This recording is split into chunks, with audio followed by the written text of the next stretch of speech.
और चलिए आपको सीधे लिए चलते हैं मनिका, जहां प्रत्याशी हरे कृष्णा संबोधित कर रहे हैं। आइए जुड़ते हैं। हेमंत बिश्व शर्मा जिंदाबाद। बहुत बहुत धन्यवाद, बहुत बहुत धन्यवाद। हमारे भारतीय जनता पार्टी के मनिका विधानसभा के प्रत्याशी हरिकृष्ण सिंह जी, आपने बहुत ही अच्छी तरीके से अपनी बातों को रखा। भारतीय जनता पार्टी जिंदाबाद, भारतीय जनता पार्टी जिंदाबाद। अब मैं अगले वक्ता के रूप में भारतीय जनता पार्टी के नवनियुक्त प्रदेश अध्यक्ष आदरणीय डॉक्टर रविंद्र कुमार राय जी से आग्रह करता हूं कि वो हम सबों को भी संबोधित करें। कृपया जोरदार ताली से इनका स्वागत करें। बहुत बहुत धन्यवाद। मंच संचालक महामंत्री जी, हमारे मंच पर विराजमान, आज के मनिका के इस चुनावी सभा की अध्यक्षता कर रहे जिला के अध्यक्ष पंकज सिंह जी, जिनके संबोधन को और जिनके योजस्वी वाणी को सुन। तो बिल्कुल देखिए, एक के बाद एक बीजेपी की सभाएं हो रही है अपने अपने प्रत्याशियों के लिए वोट की अपील। और लगातार असम के मुख्यमंत्री और झारखंड बीजेपी के चुनाव से प्रभारी हेमंत बिस्वा शर्मा वोट की अपील करते नजर आ रहे हैं। मनिका विधानसभा क्षेत्र की बात करें तो यहां से बीजेपी प्रत्याशी हरे कृष्णा सिंह, जिनके आज वोट की अपील के लिए यहां पर पहुंचे हैं हेमंत बिस्वा शर्मा, और यहां भी एक सभा का आयोजन है।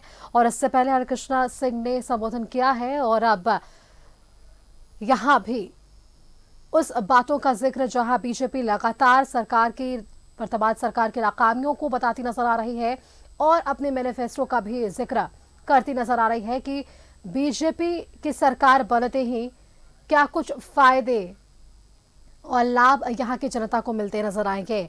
सबसे बड़ी बात देखिए, जिस तरीके से आधी आबादी को लेकर लगातार ये जिक्र करा जा रहा है। एक तरफ INTIA की बात करें तो यहां मुख्यमंत्री मैया सम्मान योजना का जिक्र लगातार हमें दिखता है, वहीं दूसरी तरफ बीजेपी की तरफ से भी ये दावा है कि गो दीदी योजना की शुरुआत यहां पर सरकार बनते ही की जाएगी। वहीं दूसरी तरफ देखिए, युवाओं को भी साधने की कोशिश है तमाम राजनीतिक पार्टियों की ओर से। और ऐसे में बीजेपी की तरफ से ये बातें भी स्पष्ट कर दी गई है कि पहली कैबिनेट में अगर बीजेपी की सरकार बनती है तो CGL JSSC की परीक्षा रद्द कर दी जाएगी। रोजगार की बातें पर लगातार बीजेपी मुखर है और ये कहते हुए हमेशा से बीजेपी नजर आई है कि जिन वादों के साथ और दावों के साथ झारखंड में JMM के नेतृत्व में सरकार बनी, वो दावे और वो वादे सभी धरातल पर नहीं उतर पाए।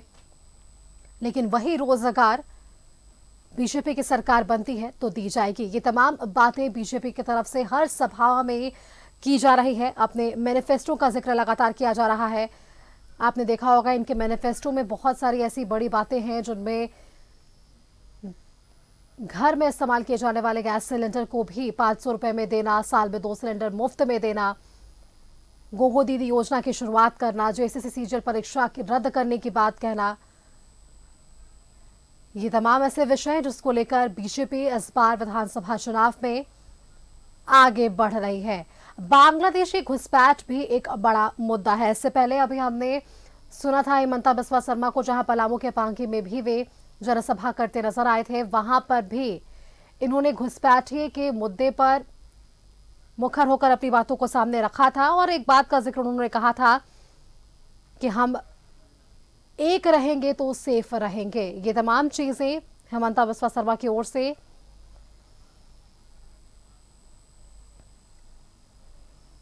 घुसपैठ के मुद्दे पर हेमंत सरकार पर लगातार इनका वार नजर आया है। घुसपैठ एक बड़ा मुद्दा बीजेपी ने बताया है। आगामी विधानसभा चुनाव को लेकर भी ये बातें बीजेपी की तरफ से लगातार से कही जा रही है।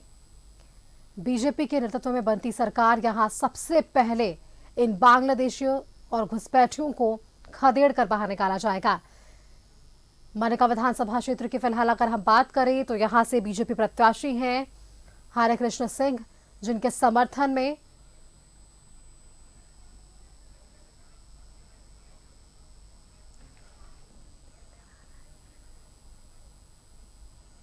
जिंदगी देने का काम झारखंड बनने के बाद भाजपा के शासनकाल में हुआ था।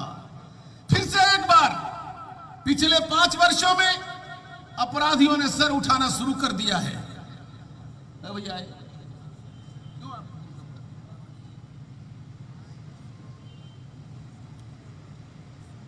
आज मैंने 3-4 दिन पहले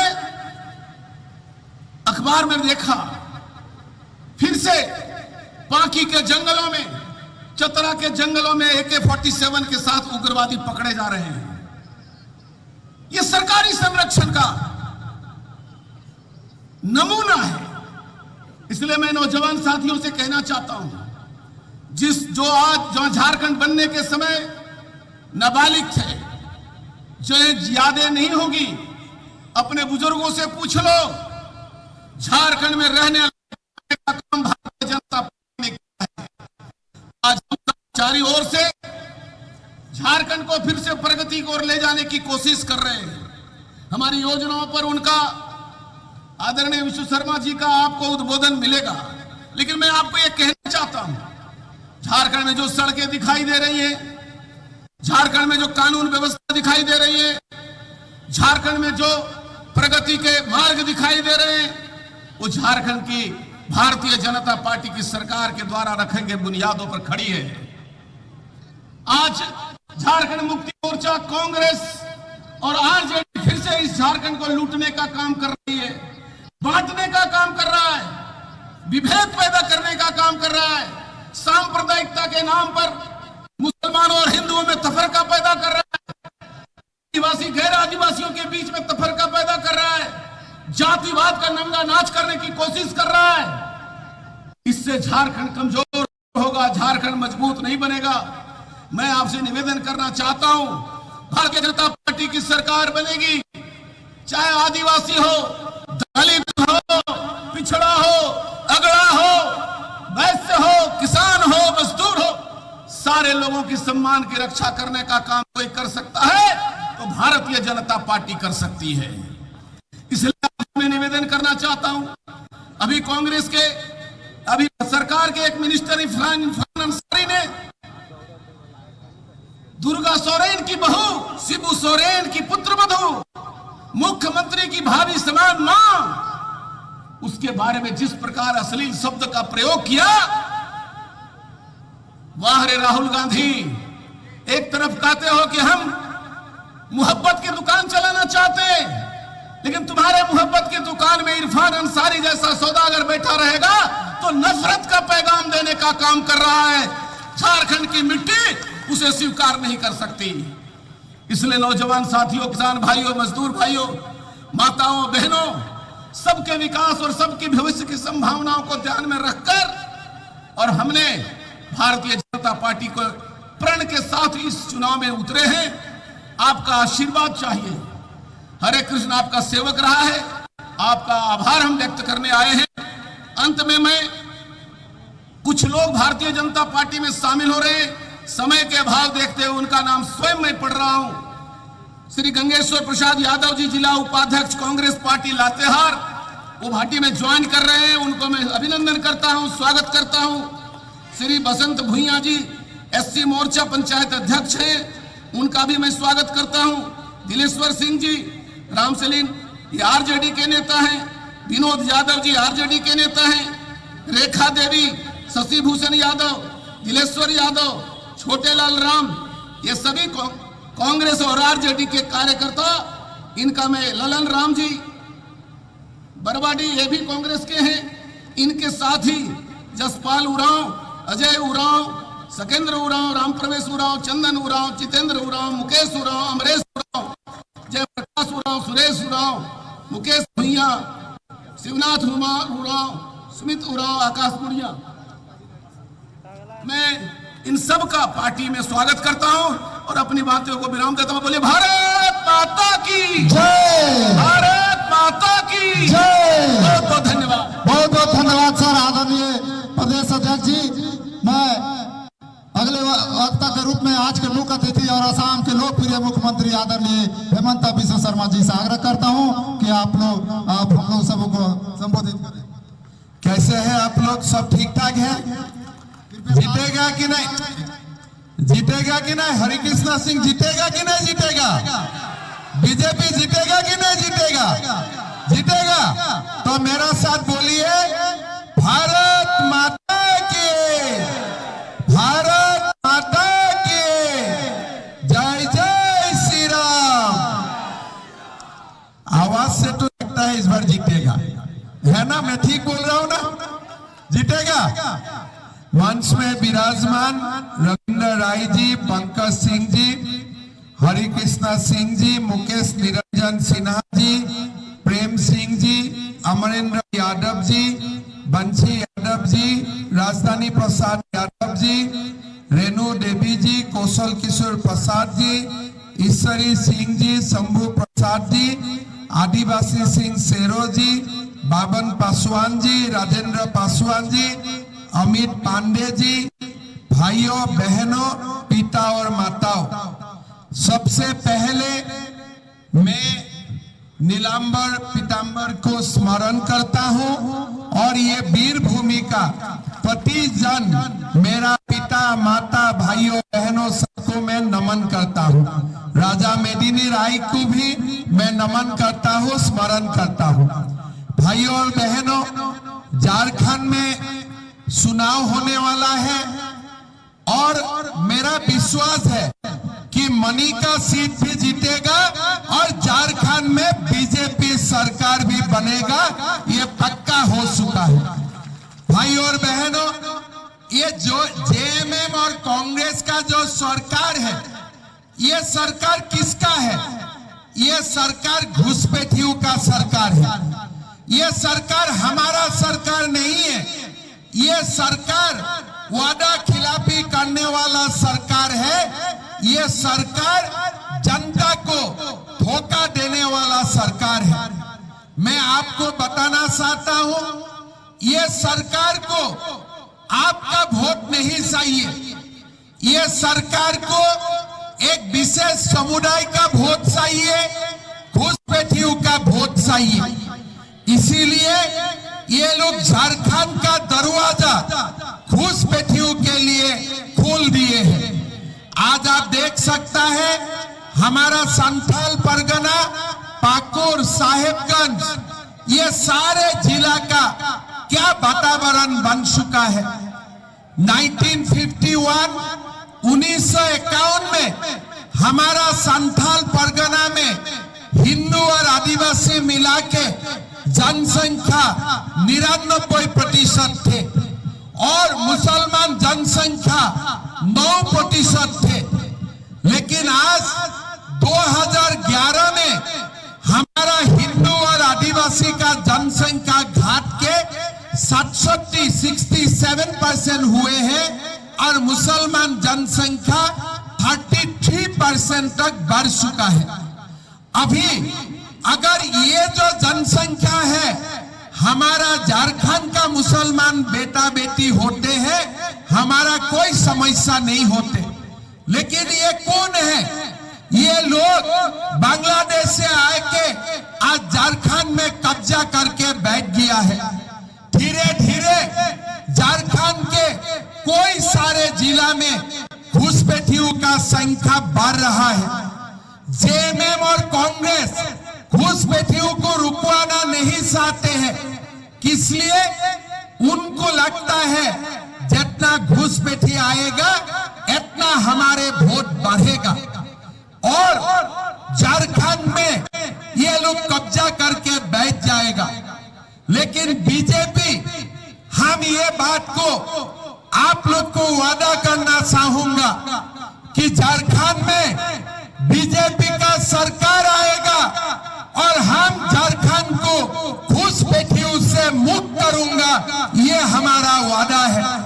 हमारा सरकार आएगा, हम एनआरसी बनाऊंगा, कानून का रास्ता से हम घुसपैठियों को लात मार के झारखंड से भगाऊंगा, ये हमारा वादा है। भाइयों और बहनों, आज झारखंड में क्या हो रहा है?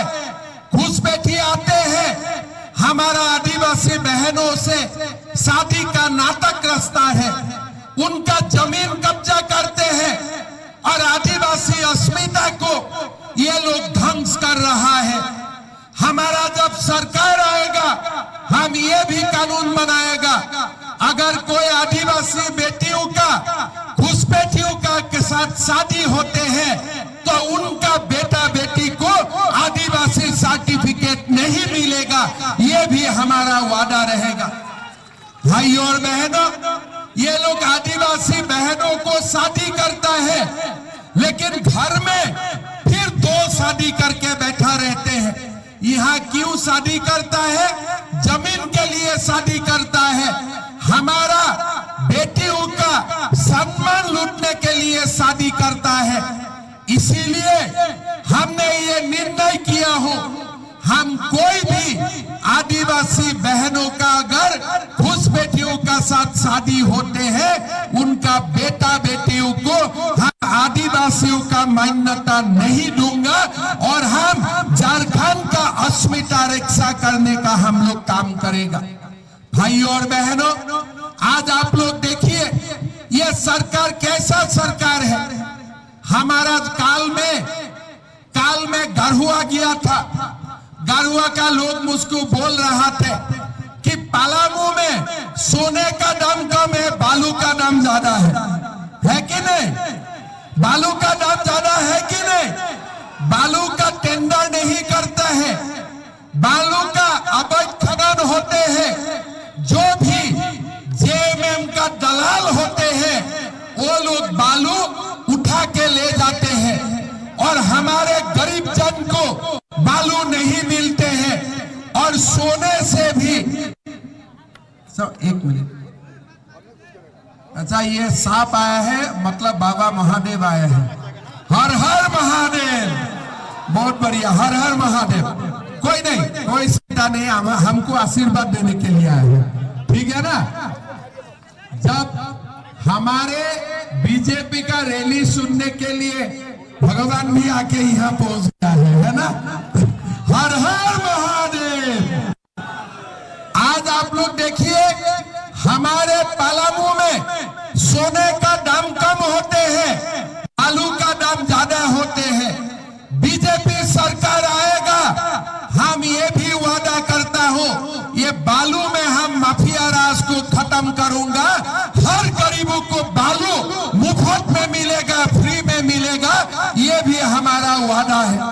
भाई और बहनों, आपको याद होगा जब हेमंत सोरेन का सरकार आए थे, हेमंत बाबू क्या बोले थे? ये क्या बोले थे कि हमारा सरकार बनेगा, मैं 5 लाख युवाओं को नौकरी दूंगा। मैं मेरा पिताजी शिबू सोरेन का नाम में कसम खाता हूं कि 5 लाख युवाओं को नौकरी दूंगा और जब तक नौकरी नहीं होगी तब तक 5,000 और 7,000 रुपया का भत्ता देने का काम करूंगा। मैं आज मनिका में, लातेहार में आप लोगों को पूछना चाहता हूं, किसी को नौकरी मिला? किसी को नौकरी मिला? किसी को 5,000 रुपया मिले? किसी को 7,000 रुपया मिले? अभी मैं हेमंत बाबू को पूछना चाहता हूं, आप पिताजी का नाम में गलत कसम क्यों खाया? जो व्यक्ति अपना पिता का नाम में गलत कसम खाते हैं, क्या वो मुख्यमंत्री बनने का उनका अधिकार होते हैं? क्या अधिकार होते हैं? क्या आप लोगों का कोई अपना पिता का नाम में गलत कसम खाएगा? पिता का नाम में गलत कसम खाएगा? लेकिन हेमंत बाबू और क्या बोले थे? जब किसी का घर में शादी होगा तो सोने का सिक्का मिलेगा। किसी को मिला है क्या सोने का सिक्का? मान लो किसी का घर में सोने का सिक्का आया है क्या? किसी का घर में आया है क्या इस तरह? और क्या बोले थे? सोने का सिक्का नहीं मिलेगा तो 51,000 रुपया मिलेगा। किसी को मिला है क्या 51,000 रुपया? मैं तो नहीं देखा हूं। 4 महीना से मैं झारखंड में हूं, ना सोने का सिक्का, ना सरकारी नौकरी, ना 51,000 रुपये। मैं झारखंड आने का बाद टीवी में खाली एक ही बात देखता हूं। टीवी में आते हैं, हेमंत जी बोलते हैं कल्पना जी से बढ़िया नेता कोई नहीं है, और कल्पना जी आके बोलते हैं हेमंत जी जैसा बढ़िया मुख्यमंत्री कहीं नहीं है। जैसे एक दूसरे के लिए सिनेमा का शूटिंग होते हैं ना, ऐसे हेमंत जी कल्पना जी के बारे में बोलते हैं, कल्पना जी हेमंत जी के बारे में बोलते हैं, लेकिन झारखंड का युवाओं का बारे में कोई नहीं बोलते। सीजीएल का एग्जाम होते हैं, नेपाल में लेके जाते हैं लोगों को, 40 लाख 50 लाख रुपया में क्वेश्चन पेपर बिक देते हैं, और गरीबों को इंटरनेट बंद करके गरीबों को दिखाया जाता है कि एग्जाम हम ठीक ठाक किया हूं, लेकिन एक्चुअली ये एग्जाम ठीक ठाक नहीं होते हैं, पेपर लीक कर दिया जाते हैं। ये हमारा वादा है, बीजेपी सरकार आएगा, सीजीएल का जो लोगों ने पेपर लीक करवाया, ये लोगों को धक्का मार मार के जेल भेजूंगा, ये हमारा वादा है। हमारे मुख्यमंत्री जी शपथ लेगा, सीजीएल एग्जाम हम लोग रद्द करेगा, और सीजीएल एग्जाम का धोखाधड़ी को हम सीबीआई इंक्वायरी करवाऊंगा, ये हमारा वादा है। भाइयों और बहनों, 5 साल पहले हेमंत सोरेन जी ने बोले थे कि हम माताओं को 2000 रुपया सुलह का खर्चा दूंगा, 72,000 रुपया हम गरीब परिवारों को दूंगा, कुछ नहीं किया। 4 साल 7 महीना सरकार ने किसी का काम नहीं किया। जब बीजेपी आए, सरकार का ऊपर दबाव बनाया, तो सरकार ने क्या लाया? मैया सम्मान। लेकिन इसमें भी धोखा, मैया सम्मान का 1000 रुपया दिया और हमारे बुजुर्ग का पेंशन ही बंद कर दिया। घर में सासू और बहू का झगड़ा लगा दिया, सासू का पैसा काट के बहू को देने का काम किया, है कि नहीं? मैं ठीक बोला हूं कि नहीं बोला हूं? आप देखिए, सासू का पैसा काटा और बहू का अकाउंट में डाल दिया, कितना फ्रॉड है। परसों दिन में गए थे हजारीबाग में हमारे अमित ज्यादा ब्लर रहा है, कौन सा कॉन्स्टिट्यूएंसी? बरही नहीं, बरकट्ठा। मैं बरकट्ठा गए थे, एक माँ दूल्हा लेके आ रहे थे, अंदर में साउल थे, बाहर में दूल्हा में हेमंत सोरेन का फोटो थे। तो मैं माँ को गाड़ी रख के पूछा कि माँ, ये दूल्हा किसने दिए हैं? बोला सरकार ने दिए हैं झोला। आप किसको वोट डालेगा? बीजेपी को डालूंगा। मैं बोला आप झोला सरकार का लेके आ रहा है और वोट आप बीजेपी को डालेगा, वो ऐसे कैसे हो सकता है? बोले बेटा, झोला सरकार में दिए हैं, लेकिन अंदर का साउल नरेंद्र मोदी ने दिए हैं।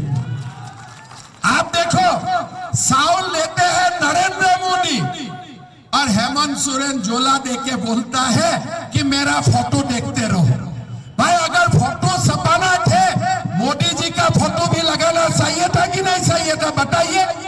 अगर साउल मोदी जी दे रहा है तो झोला में हेमंत सोरेन का भी फोटो हो, हमारा आपत्ति नहीं है, लेकिन मोदी जी का फोटो होना चाहिए था कि नहीं चाहिए था? आप देखो, मैया सम्मान का नाम में धोखाधड़ी, साउल का नाम में धोखाधड़ी, एग्जाम का नाम में धोखाधड़ी, बालू का नाम में माफिया। ये सरकार हमारे लिए कोई काम का नहीं है। ये सरकार गंगा माई को दे दीजिए और बीजेपी का सरकार बनाइए, तब जाके ये सिचुएशन अच्छा होगा। मैं हमारा माँ को बोलना चाहूंगा, हम सरकार बनेगा, बुजुर्ग का पेंशन हम प्रति महीना 3000 रुपया करेगा, ये हमारा वादा है।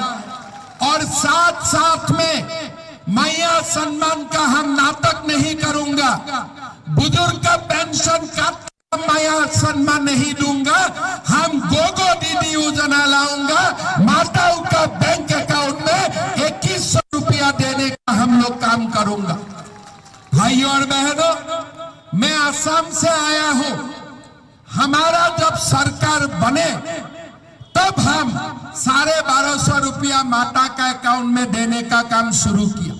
सरकार जाने का समय नहीं, आज मेरा सरकार 3.5 साल का हो रहा है और लोगों का अकाउंट में भी 1250 रुपया 3.5 साल आ रहा है। लेकिन यह सरकार क्या करते हैं, जाने का समय मैया सम्मान का नाटक रचता है। मैं कल्पना जी को बोलना चाहूंगा, मैं हेमंत सोरेन जी को बोलना चाहूंगा, अगर सचमुच मैया को आप सम्मान देना चाहते हो तो मैया का बेटा बेटी को नौकरी में लगाओ, तब जाके माँ का सम्मान बढ़ेगा। अगर बेटा बेटी का नौकरी नहीं होते हैं, कोई माँ शांति में सो सकता है क्या? आप लोग बोलिए, अगर माँ का घर में बेटा बेटी का नौकरी नहीं होते हैं तो कोई माँ शांति से सो सकता है क्या? आज हम लोग आप लोगों को वादा करता हूं, मेरा असम में सरकार बना 3 साल में हम लोग 1.5 लाख युवाओं को नौकरी दिया। आप गूगल करके देख सकता है।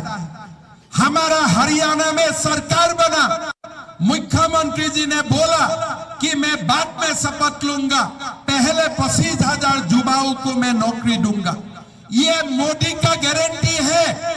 और हमारा सरकार बनेगा, हम पहला साल में ही झारखंड का 1.5 लाख युवाओं को नौकरी देने का काम करूंगा और सचमुच हम लोग मैया को सम्मान देने का काम करेगा। 5 साल में 2,87,000 नौकरी दूंगा, नरेंद्र मोदी का गारंटी है। और पहला साल में 1.5 लाख नौकरी देने का काम करूंगा। आज झारखंड का स्कूलों में शिक्षक नहीं है, झारखंड का हॉस्पिटलों में डॉक्टर नहीं है, मनरेगा का पैसा माताओं बहनों को पिताओं को नहीं मिलते हैं। आज ये हमारा हालत है। झारखंड का हॉस्पिटल देखने का मेरा सौभाग्य हुआ, ना डॉक्टर ना मेडिसिन। झारखंड का स्कूल में शिक्षक नहीं है, 1 लाख शिक्षक का पद आज का दिन में भी रिक्त है। सरकार बेटा बेटियों के लिए कुछ नहीं करता है, सरकार खाली राजनीति करता है। यह सरकार इरफान अंसारी का सरकार है, यह सरकार आलमगीर आलम का सरकार है, यह सरकार हमारा सरकार नहीं है। आप लोगों का घर में ईडी और सीबीआई जाने से 3500 रुपया मिलेगा? किसी का घर में मिलेगा? किसी ने 1 रुपया देखा है? लेकिन झारखंड सरकार का मंत्री आलमगीर आलम का घर में 35 करोड़ रुपया का बरामद होते हैं। और पैसा किसका है? यह पैसा बालू का पैसा है, यह पैसा युवाओं का लूटने का पैसा है, यह पैसा मनरेगा श्रमिकों का पैसा है जो आलमगीर आलम का घर से बरामद होते हैं। भाई और बहनों, हिंदुओं ने सोचा कि हम बाबर को भगा के राम मंदिर बनाऊंगा। बनाया कि नहीं हिंदू ने? बनाया कि नहीं राम मंदिर? बना कि नहीं राम मंदिर? जब हिंदू सोचते हैं ना, हिंदू करके भी दिखाता है। मेरा आप लोगों से निवेदन है, ये झारखंड हमारा आदिवासियों का है, मूलवासियों का है, झारखंडियों का है। ये झारखंड में आलमगीर आलम इरफान अंसारी का लूटने का कोई अधिकार नहीं है। ऐसा आलमगीर आलम को हम लोग वहां बस बांग्लादेश भेज देना चाहिए और तब जाके झारखंड में शांति आएगा, करप्शन खत्म होगा। भाई और बहनों, मैं आप लोगों से निवेदन करूंगा, वोट बांटना नहीं है। जब एक रहेगा सेफ रहेगा, एक रहेगा तो सेफ रहेगा। आज जेएमएम कांग्रेस का काम क्या है? ये लोग घुसपैठियों को लेके आया है और ये लोग वोट बांटते नहीं है, एक ही जगह में वोट डालते हैं, हाथ में डालते हैं, तीर धनु में डालते हैं, जहां जहां लालू यादव होता है उनमें डालते हैं। लेकिन हमारा समाज बिखर जाते हैं। एक वर्ग इसको डालते हैं, दूसरा वर्ग इसको डालते हैं, तीसरा वर्ग तीसरा को डालते हैं, और ऐसे ही हिंदू को बांट के वो लोग शासन चला के बैठा हुआ है। हिंदू को बांट के इरफान अंसारी आलमगीर आलम आज राजा बन के बैठा हुआ है। लेकिन हम जब एक रहेगा ना, कोई आलमगीर आलम हम राज करने नहीं सकेगा, कोई इरफान अंसारी हमको राज करने नहीं सकेगा। इसीलिए हम आपको बोलना चाहूंगा, एक रहो, सेफ रहो। एक रहेगा तो सेफ रहेगा, और एक नहीं रहेगा तो दोबारा इरफान अंसारी आलमगीर आलम हमें लूटेगा। हमारा पैसा से ये लोग राज करेगा और हमारे झारखंड का अस्मिता को ये लोग खत्म करेगा। पीताम्बर नीलांबर ने जीवन को बलिदान दिया था ब्रिटिश को भगाने के लिए, और यही पीताम्बर नीलांबर का धरती में, सिद्धू कानू का धरती में, भगवान बिरसा मुंडा का धरती में आज घुसपैठियों का दबदबा उभर रहा है। आज घुसपैठियों का हाथ में हमारा झारखंड धीरे धीरे जा रहा है। ये चुनाव निर्णायक चुनाव है। ये चुनाव खाली हरिकिशन सिंह जी के लिए ये चुनाव नहीं है। ये चुनाव झारखंड का अस्मिता का लड़ाई है। ये चुनाव झारखंड को घुसपैठियों से मुक्त करने का चुनाव है। ये चुनाव झारखंड में सनातन को बसाने का लड़ाई है। सनातन संस्कृति को रक्षा करने का लड़ाई है। अगर हम हार जाएगा ना, सनातन हार जाएगा। हम हारेगा ना, झारखंड का अस्मिता हमेशा के लुप्त हो जाएगा। हम हारेगा ना, ये पीताम्बर नीलांबर सिद्धू कानू भगवान बिरसा मुंडा का भूमि इरफान अंसारी आलमगीर आलम लूट लेगा। ये लोग हमारा बेटियों को लूटा, हमारा जमीन को लूटा, हमारा सरकार को लूटा, हमारा अहंकार को लूटा। हमें आवाज उठाना है, हमें एक होना है। बीजेपी, आजसू, जनता दल, लोक जनशक्ति पार्टी, ये जो एनडीए है ना, ये एनडीए को वोट देके हम झारखंड को एक नया झारखंड बनाना है। अटल बिहारी वाजपेयी जी ने जो सपना देख के झारखंड बनाया था, वही झारखंड हमें दोबारा बनाना है। वाजपेयी जी ने बालू का माफिया के लिए झारखंड नहीं बनाया था। वाजपेयी जी ने इरफान अंसारी आलमगीर आलम के लिए झारखंड नहीं बनाया था। अटल बिहारी वाजपेयी जी ने झारखंड आप लोगों के लिए बनाया था। लेकिन आज आप लोगों का हाथ में कुछ भी नहीं है। मनरेगा का पैसा नहीं मिलते हैं, बुजुर्ग का पेंशन नहीं मिलता है, बेटा बेटियों को नौकरी नहीं मिलते। ये है झारखंड का हालत। 7,000 माताओं का ऊपर सालाना 7,000 बलात्कार होते हैं। 7,000 बलात्कार होते हैं। संथाल परगना में बलात्कार करने का बाद घुसपैठे आदिवासी बहनों को काट करके 50 टुकड़ा कर देते हैं। यह झारखंड का हालत है, और इस हालत से हमें यह झारखंड को सुधारना पड़ेगा। हिंदुओं ने भारत बनाया था, हिंदू भारत बनाया है, और आगे जाके भी हिंदू ही भारत को विश्व गुरु बनाएगा। यही हमारा देश है। आज जब झारखंड का सामने संकट का घड़ी है, जब झारखंड का सरकार भ्रष्ट हो चुका है, जब झारखंड लुटेरा दलाल को हाथ में झारखंड चला गया है, फिर एक बार सनातन और हिंदू एकजुट होकर फिर दोबारा खड़ा होगा। झारखंड का अस्मिता को फिर लौटा के लेके आएगा। यही चुनाव का संकल्प है। ये चुनाव का संकल्प झारखंड का अस्मिता है। ये चुनाव झारखंड को बसवाना है। ये चुनाव झारखंड को विकास का एक नया युग तक ले जाने का है। भाई और बहनों, हमने बोल चुका हूं 2,87,000 नौकरी दिलवाऊंगा। मैं दीपावली का दिन घर नहीं गया, असम में नहीं गया। मेरा परिवार मुझको फोन किया कि दीपावली का दिन भी नहीं आएगा। मैं बोला मैं नहीं जाऊंगा। जब झारखंड का मुख्यमंत्री शपथ लेगा, CGL एग्जाम रद्द करेगा, गोगो दीदी योजना शुरू करेगा, तब मैं गुवाहाटी लौट के जाऊंगा। तब तक मैं लौट के ही नहीं जाऊंगा।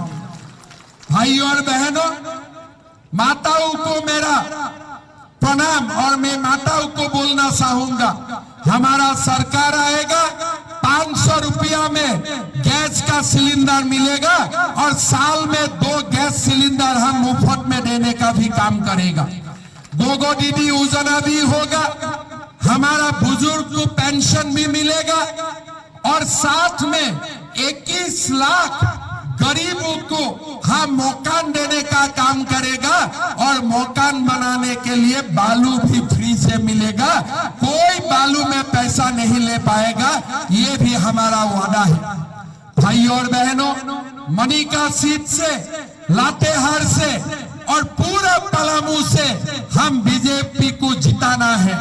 कोई समाज में हम नहीं बांटेगा, हम कोई जाति में नहीं बांटेगा। हमारा एक ही परिचय है, हम हिंदू है, हिंदू रहेगा, यही हमारा परिचय है।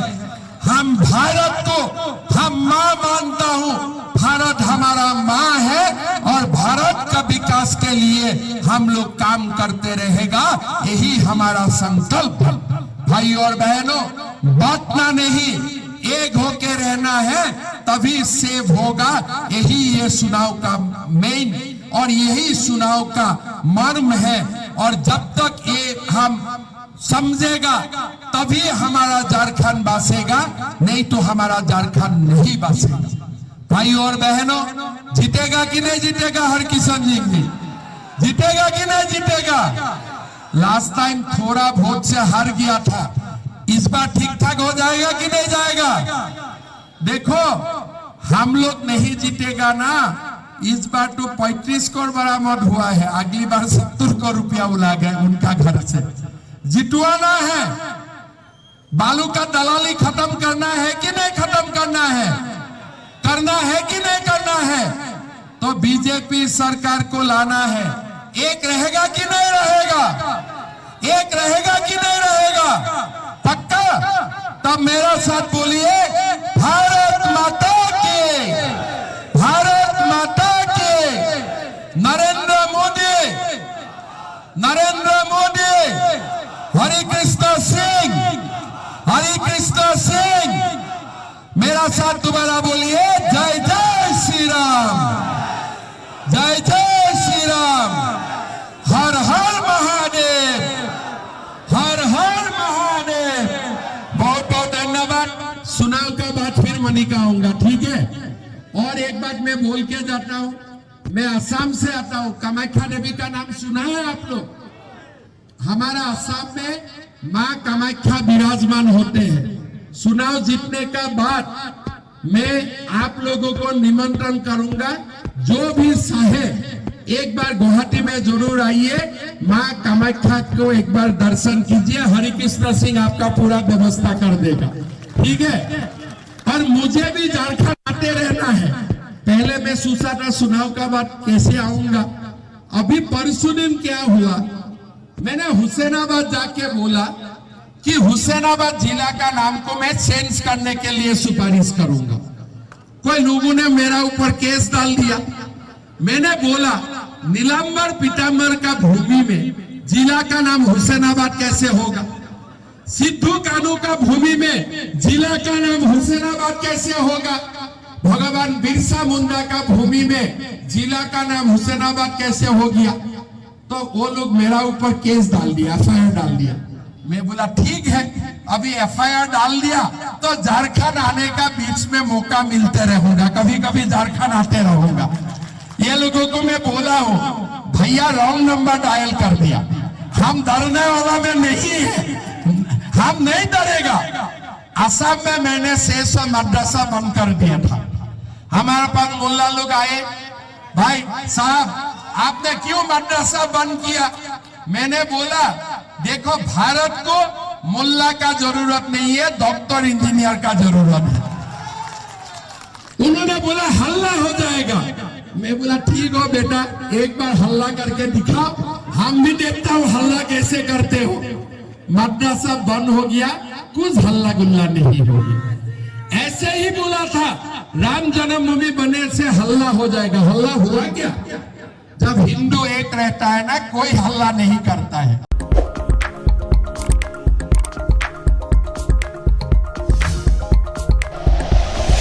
Like and share videos, subscribe करें हमारा चैनल और प्रेस करें बेल आइकॉन। न्यूज़ 11 भारत, सच है तो दिखेगा।